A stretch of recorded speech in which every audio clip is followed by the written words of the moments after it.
আমি আমার শুনুকে ওটি করিয়েছি শুধুমাত্র টিকটক এবং রিলস করার জন্য।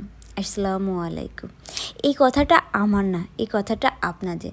আমার হাজব্যান্ডকে আমি শুনু বলে ডাকি। আমার হাজব্যান্ডের ওটির সময় বেশ কিছু ফুটেজ আমি নিয়েছিলাম। আমি নিইনি, এটা নিয়েছিলাম আমার ফ্যামিলি থেকে। যেমন আমার ছোট ভাই, আম্মু, ইরাই, মানে ওদের হাতে ফোনটা ছিল, তাই ওরা ফুটেজগুলো নিয়েছিল। যেটা দেখে আপনারা কমেন্ট করেছেন, আমি আমার হাজব্যান্ডকে ওটি করিয়েছি শুধুমাত্র টিকটক রিলস করার জন্য। হতেই পারে, বলা যায় না, এখনকার যুগে তো সবই চলে, তাই না? তবে আমি আর আমার হাজব্যান্ড দুজন মিলে সিদ্ধান্ত নিয়েছিলাম যে তার ওটির আগ থেকে ওটির পর পর্যন্ত যা কিছু হবে সব মুহূর্তগুলোই আমরা তুলে ধরবো।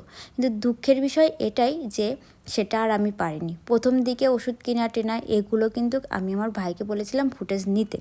তারপরে ও যখন ওটিতে ঢোকে